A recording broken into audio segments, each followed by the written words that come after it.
आदाब अस्सलाम। मैं सैफुल इस्लाम एक बार फिर से आप सबके सामने हाजिर हूँ अहवाले दुनिया की खास पेशकश नेताजी की एक नई सीरीज और नए एपिसोड के साथ। आज हमारे साथ खास बातचीत करने के लिए मौजूद हैं शाहिद शादाब साहब, जो कि कांग्रेस से कैंडिडेट हैं फूलपुर पवई क्षेत्र से। तो आइए सीधे बातचीत करते हैं। स्वागत है आपका।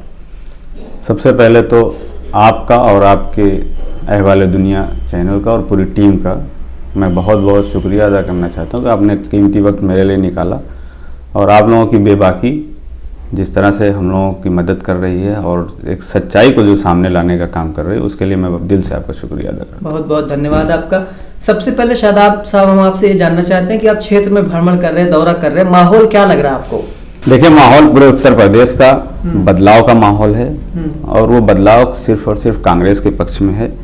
उसका सबसे बड़ा कारण कि जो जनता ने एक विश्वास जताया था ऐसी सरकार पे, कि जिस सरकार ने इस लोकतंत्र का गला घोंटकर उत्तर प्रदेश में 5 साल जो शासन किया और सत्ता शासन के अहंकार में उन्होंने जो दुरुपयोग किया, जो जनता के ऊपर उन्होंने अत्याचार किया, चाहे वो महिलाओं के ऊपर हो, नौजवानों के ऊपर हो, किसानों के ऊपर हो, बेरोजगारों के ऊपर हो, या शिक्षार्थी जो परीक्षा देने के लिए परीक्षार्थी अपनी नौकरी चाकरी के लिए जो परीक्षा देने जाते थे उनके ऊपर। अभी इलाहाबाद की घटना आपने देखा कि कमरों से खींच कर इस तरह से मारा जा रहा था कि ऐसा लग नहीं रहा था कि वो हमारे देश का भविष्य है। ऐसा लग रहा था कि हमने कितने बड़े क्रिमिनल को, क्राइम को, जो कि सारे क्राइम करने वाले सारे क्रिमिनल इनके संरक्षण में पल रहे हैं और बोल रहे हैं। उसका सबसे बड़ा उदाहरण कि किसान जब अपनी मांग को लेकर आंदोलन करने के लिए मजबूर हुआ, जब वो सड़कों पर बैठा और अपनी एक मांग करने लगा, तो इसी सत्ता शासन के गृह मंत्री ने और उनके बेटे ने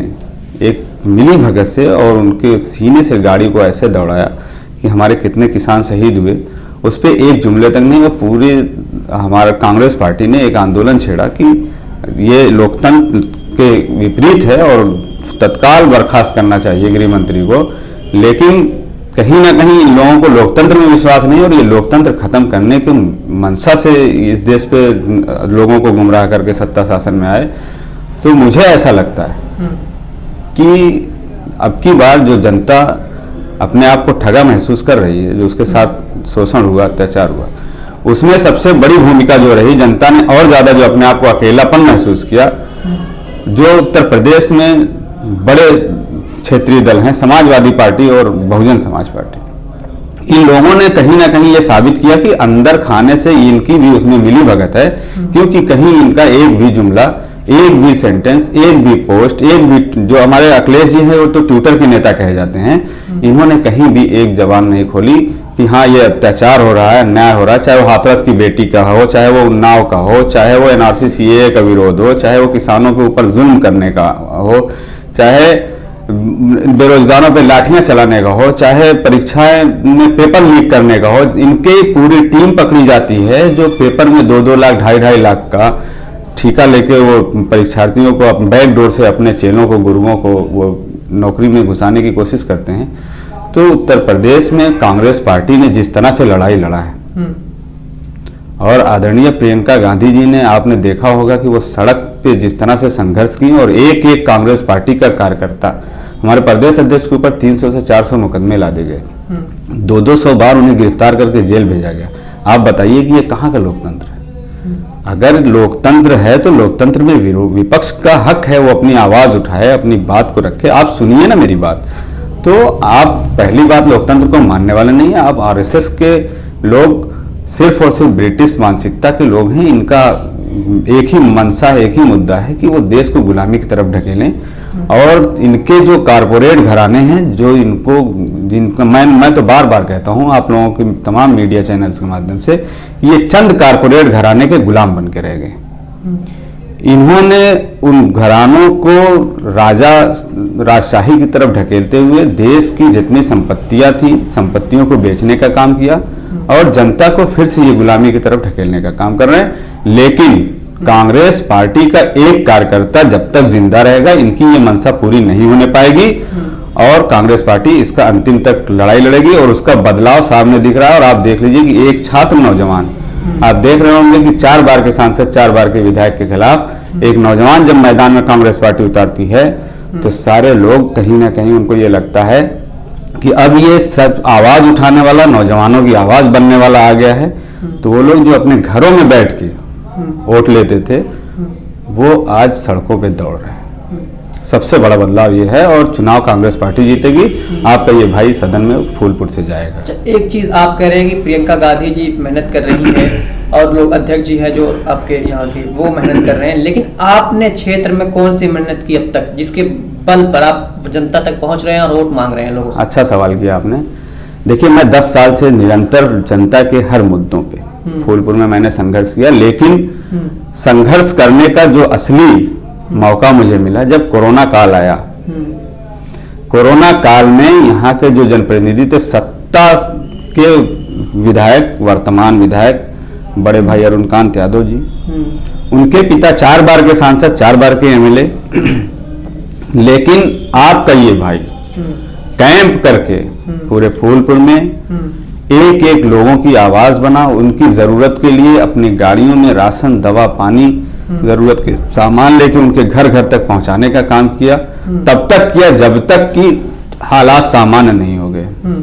जब वेव 2 आती है तो ऐसे हाहाकार मच जाता है कि कोई भी अपने परिवार की मिट्टी छूने के लिए नहीं तैयार रहता था। हॉस्पिटल में कोई अपने को खाना पहुंचाने के लिए, तब ये आपका भाई अपने परिवार को ना सोचकर सारे लोगों के दुख के लिए खड़ा था। यहाँ कैंप बनाया मैंने हॉस्पिटल्स में, मेरे बगल में Tahir memorial trauma centre hospital है, मैं वहाँ निरंतर लगा रहा, लोगों के खाना पहुँचाना, वो कैंप बनाना, अवतार शहरी और ऑक्सीजन। तो मुझे ऐसा लगता है कि फूलपुर तो छोड़िए आप, मैं जौनपुर तक, आजमगढ़ जिले में तमाम जगहों से जहाँ से भी कॉल आती थी, मैं पूरी कोशिश करता था कि पहुँचाऊँ, और मैंने पहुँचाया।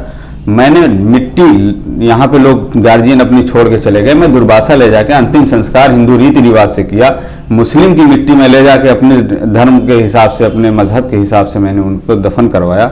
तो कहीं ना कहीं मैंने लगभग आज 10 सालों से क्षेत्र में उन मुद्दों पे और उन लोगों के साथ मैं खड़ा रहा कि जहां जो जिनको लोगों ने जनप्रतिनिधि चुना आज 30 साल, 35 साल, 40 साल से, और इस उम्मीद के साथ चुना कि अगर मेरा छप्पर टपकेगा बरसात में तो ये उस पर पेवन लगाएंगे, अगर मैं भूखा सोऊंगा तो ये मुझे खाने खिलाएंगे, अगर मेरे पास ओढ़ने के लिए नहीं रहेगा तो ये मुझे ठंडक में ओढ़ने का इंतजाम करेंगे, मैं दवा साधन संसाधन के अभाव में मैं मरूंगा तो ये मेरे वक्त पे खड़े होंगे। लेकिन इन लोगों ने जब जनता को इनकी असली जरूरत पड़ी तो अपने मोबाइल बंद करके ये लोग अपने कमरे में बंद हो गए, और जब इन्हें जरूरत पड़ती है तो ये इसी जनता की दी हुई ताकत से अपने आप को बाहुबल बताते हुए उनका शोषण करते हैं, उनकी आवाज दबाने का काम करते हैं, और उनके ऊपर जुल्म करके ये सिर्फ वोट लेते हैं। इनका एक मुद्दा है, परिवारवाद इनका बचा रहे, और जब परिवारवाद, पूंजीवाद की राजनीति होगी तो मध्यम से लेकर निम्न वर्ग हमेशा ठगा जाएगा, मारा जाएगा। तो मैंने मध्यम से लेकर निम्न वर्ग की और युवाओं की लड़ाई लड़ी है, और हमेशा पूरे फूलपुर का युवा, पूरे फूलपुर का नौजवान, एक एक बुजुर्ग मुझे अपने सर आंखों पे बिठाया है, और अब की बार वो फैसला कर लिया है कि हमने कहीं ना कहीं जो पिछली गलतियां की, हमने भावनाओं में बह के जो जातिवाद और पूंजीवाद के बहकावे में आके हमने जो फैसला लिया, वो हमने गलत फैसला लिया। हम भी अपने बीच से अपने किसी भाई बेटे को बना सकते थे, और ऐसे बेटे को जो हमारे सुख दुख में जमीन से संघर्ष किया हो और वो एक आम आदमी की भावनाओं को समझता हो। जब 10 साल पहले से आप मेहनत कर रहे हैं, सामाजिक कार्यकर्ता के रूप में देखे जाते हैं, तो क्या उस वक्त आपके जहन में था कि मुझे चुनाव लड़ना है, चुनाव लड़ने के लिए सब किया जा रहा था? मेरा कभी चुनाव लड़ने की कोई मंशा नहीं थी, लेकिन अब क्यों लड़ रहे हैं? मैं इसलिए लड़ रहा हूं कि कोरोना काल में मुझे उसी अंबारी का लेखपाल फोन करता है कि शाहिद भाई यहाँ 20-25 परिवार हैं, वो 3 दिन से खाना नहीं खाए।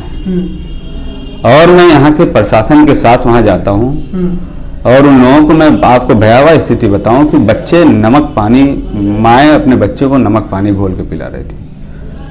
तो जब मैं वहाँ पहुँचा तो मैंने जब उन लोगों को राशन पानी दिया तो मुझे एक दर्द महसूस हुआ कि ये उस जगह मैं खड़ा हूँ जहाँ की जनता ने 40 साल से निरंतर अपना प्रतिनिधि चुनती है, और आज वो प्रतिनिधि ऐसे वक्त में गायब है। जनता मरने को मजबूर है, भूखे लाचार है। मेरा ना कोई राजनीतिक बहुत बड़ा बैकग्राउंड था, न ही कोई ऐसा मुझे लगाव था, ना मैं कभी चाहता था कि मैं राजनीति में आऊँ, क्योंकि राजनीति में ऐसे लोग हैं कि जो कभी सच का सामना नहीं कर पाते। सच का सामना नहीं कर पाते और कभी भी वो ये नहीं चाहते कि जनता के हित हो। वो हमेशा जनता की दुखती नसों को और दबाते हैं और सिर्फ वो अपना उल्लू सीधा करते हैं, सिर्फ अपना उनका जो मंशा है उसे वो साबित करने के लिए। तो यहाँ के लोगों ने, नौजवानों ने कहा और मैंने अपने बुजुर्गों से राय भी ली कि अगर हम लोगों की एक राय बने और आपका बेटा अगर फैसला करता है और कांग्रेस पार्टी से, मुझे उम्मीद है कि कांग्रेस पार्टी। तो सवाल ये भी है कि आपने कांग्रेस को क्यों चुना? हालांकि कहा जाता है कांग्रेस उत्तर प्रदेश में डूबती हुई नाव है। देखिए ऐसा है कि ये तो वो लोग कहते हैं कि जिन लोगों को मैंने आपसे बताया ना कि परिवारवाद और पूंजीवाद। परिवारवाद तो सबसे बड़ा कांग्रेस में है। अध्यक्ष उसका जो है जब भी बनेगा तो गांधी परिवार से बनेगा। मुझे आप बताइए, अध्यक्ष बनने की बात आप छोड़िए, कौन सी ऐसी पार्टी है हिंदुस्तान की जिसने सबसे ज्यादा सीएम, उत्तर प्रदेश में आप देख लीजिए सीएम किसको बनाया उसने, कौन से गांधी परिवार से थे, कितनी बार पंडित जी, यादव जी, मैं बता रहा हूँ अखिलेश यादव अपने परिवार से हटकर एक सीएम कैंडिडेट क्यों नहीं घोषित कर देते? परिवारवाद इसको कहते हैं। 6-6 लोग घर में 8-8 लाल बत्तियां चलती हैं, परिवारवाद इसको कहते हैं। परिवारवाद मायावती जी क्यों नहीं एक अदमे से कार्यकर्ता को उठा के उन्होंने बना दिया आज तक एक सीएम? क्यों वो सिर्फ दौलत की बेटी बन के बैठा? उन्होंने सिर्फ जो बाबा साहब का मिशन है और कांशीराम जी की जो संघर्ष था उसको उन्होंने सिर्फ बेचा है।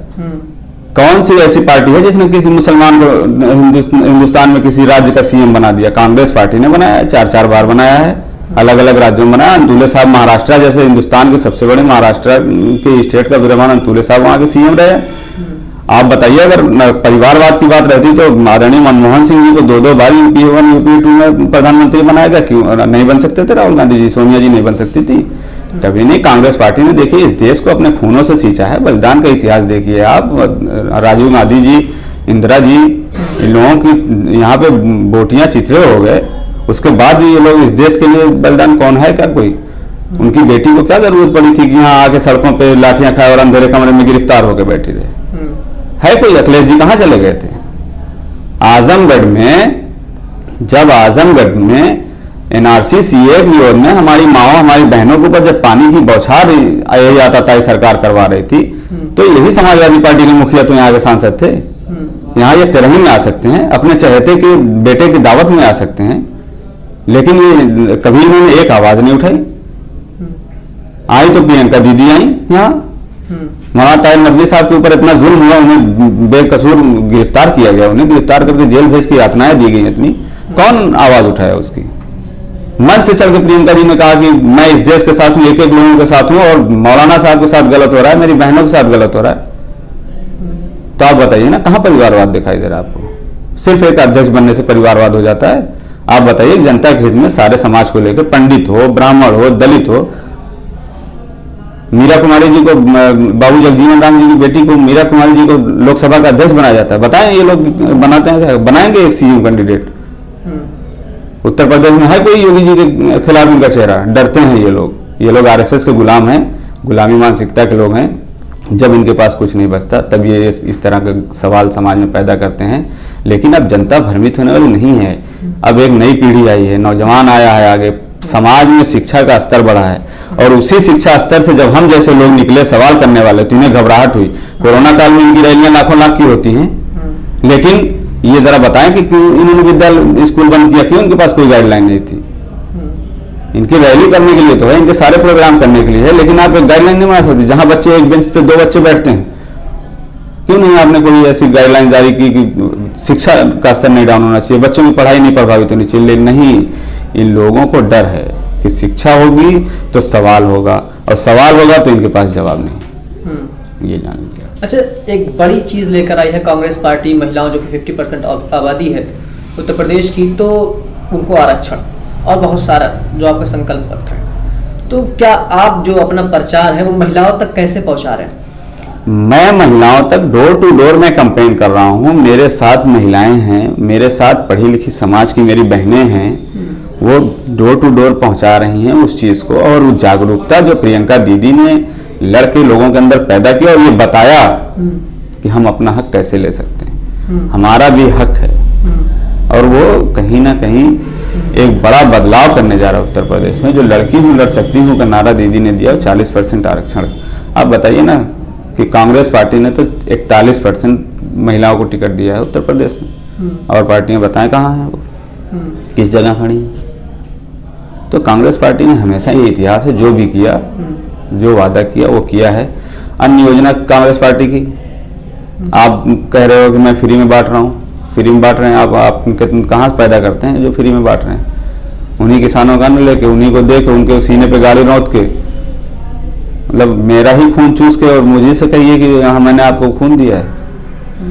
अच्छा, आप क्षेत्र में हैं, भ्रमण कर रहे हैं, इस क्षेत्र की समस्याएं क्या हैं? जैसे आप विधायक होने जा रहे हैं तो आपको मालूम होना चाहिए ना क्षेत्र की समस्या। इस क्षेत्र की समस्या मैंने आपको बताया ना कि जिसको 40 साल से जनता अपना प्रतिनिधि चुनती है, उसके अपने घर में, अपने गांव में जनता भूखी है, इससे बड़ी समस्या और कोई नहीं हो सकती। और मेरा सिर्फ एक लक्ष्य है कि प्रतिनिधि जो बने वो अपने क्षेत्र की जनता की 3 चीजों पे विशेष ध्यान दे। भूखी ना सोए, दवा के अभाव में दम न तोड़े, और खुले छप्पर में न सोए। मेरी पहली प्राथमिकता यही रहेगी। और युवाओं की लड़ाई, नौजवानों की लड़ाई में अंतिम पायदान तक लड़ूंगा, और समाज का अंतिम पंक्ति का व्यक्ति मेरे साथ कंधे से कंधा मिलाकर खड़ा रहेगा। मैं उसे साथ लेके चलने का काम करूंगा। मैं यहाँ की इस परंपरा को तोड़ूंगा कि तुम गुलामों की तरह मेरे पीछे जिंदाबाद मुर्दाबाद करो, ये नहीं। मैं अपने साथ लेकर चलूंगा, कंधे से कंधा मिलाकर चलूंगा, और इस सामाजिक जो कुरीति है, इस भेदभाव को खत्म करने का मेरा संकल्प है। जीतने के बाद आप भी वैसे ही हो गए तो एसी रूम वाले आपने भी सियासत शुरू कर दी? देखिए, ऐसा है कि एसी रूम की सियासत वही करता है जिसको अपना परिवार बचाना होता है, समाज से जिसको डर होता है। जो समाज में रहेगा, समाज के लोगों के साथ रहे चलेगा, और जिसके अंदर शिक्षा और शिक्षित भावना रहेगी, वो कभी भी इस तरह के अहंकार में नहीं आने वाला है। जीतने के बाद क्षेत्र में इसी तरीके से भ्रमण करेंगे, इसी तरीके से रहेंगे जिस तरीके से आज हैं? आज नहीं, मैं आज तो हो सकता है कुछ आपको थोड़ा सा और साफ सुथरा लगता हूँगा। कल जब आएंगे तो आप कहेंगे कि भैया ये जो 20 लोग बैठे हैं इसमें विधायक जी कौन है? हाँ। ये आप जान लीजिए। अच्छा, जनता के लिए नेता होंगे या बेटा? मैं बेटा हूँ, बेटा ही रहूंगा। मैं अपने नौजवानों का भाई हूँ, बिल्कुल। मैं फूलपुर की जनता का मैं बेटा हूँ और अपने नौजवानों का भाई हूँ, और मैं एकदम उसी तरह से रहूंगा जैसे उन्हें 10 साल पहले था। लोग जानते हैं आज भी वैसे ही हूँ और ऐसे ही मैं कल भी। अच्छा, आपके प्रचार में जो शीर्ष नेता हैं कांग्रेस पार्टी के, वो आएंगे यहाँ? बिल्कुल आएंगे, बिल्कुल आएंगे। इमरान प्रतापगढ़ी जी कब आ रहे हैं? जनता का सवाल है, पूछ रहे हैं कब आ रहे हैं? नहीं, आएंगे। प्रोग्राम है, प्रदेश में पूरे चुनाव चल रहा है, वो आएगा तो आप लोगों को खुद ही सूचित किया जाएगा। तो ऐसा तो है नहीं, जनता आएंगे। अंतिम चरण में है ना, मैंने चुनाव आएंगे। 4 पंक्तियां सुनने के लिए जनता उत्सुक है। बिल्कुल आएंगे। 4 पंक्तियां नहीं, वो बहुत कुछ सुनाएंगे और बहुत कुछ कहेंगे, लोगों से बात करेंगे। अंतिम चरण में चुनाव है, अभी और जगहों पे है, व्यस्त हैं सारे लोगों के शेड्यूल। हम लोगों के अभी जल्दी। अच्छा, आखिर में आप अपनी जनता से, अपने फूलपुर पवई की जनता से क्या कहना चाहेंगे? मैं सिर्फ आपके चैनल के माध्यम से मैं फूलपुर पवई की जनता से, अपने बुजुर्गों से, अपने नौजवान भाइयों से सिर्फ ये कहना चाहूंगा, एक बार आप लोग उठिए और ये सोच लीजिए और ये फैसला ले लीजिए कि हम जिसे चाहें उसे प्रतिनिधि बना सकते हैं, और अगर वो प्रतिनिधि आपकी मंशा के विपरीत काम करता है तो आप उसे फिर अपनी उसी ताकत से उसे जमीन पे भी उतार सकते हैं। तो एक बार अपने इस भाई को, जो आपके साथ कंधे से कंधा मिलाकर चला है, आपकी लड़ाई लड़ने के लिए आपकी एक आवाज बना है और आपकी ताकत पे इतना बड़ा फैसला लिया है, तो अपने भाई को अकेला न छोड़िएगा। आप लोग एक बार साथ आइए और उस ताकत के खिलाफ हम लोगों को चुनाव लड़ना है, जो ताकत सिर्फ अपनी ताकत बनाने में आपकी ताकत का इस्तेमाल कर रही है। तो हमें अब की बार बदलाव करना चाहिए, और एक बार जब आप अपने बीच से किसी आम नौजवान को, अपने भाई को मौका देंगे, तो कहीं ना कहीं वो ताकतें भी फिर आपके पीछे चलने को मजबूर हो जाएंगी, जिनको आपने अपनी ताकत से ताकतवर बनाया, और वो अहंकार में आपके ऊपर जुल्म करते हैं। शुक्रिया बहुत बहुत बातचीत करने के लिए हमसे। धन्यवाद। ये थे जनाब शाही शादाब साहब, जो कि फूलपुर पवई से विधायक के दावेदार हैं, उम्मीदवार हैं। लेकिन अब देखना यह है कि 10 तारीख को, आने वाली 10 मार्च को इसका फैसला होगा कि आखिर जनता इनके हक में जाती है या नहीं। तो देखते रहें अहवाल दुनिया। कैमरामैन मौज अहमद के साथ सैफुल इस्लाम सैफी, फूलपुर पवई, आजमगढ़।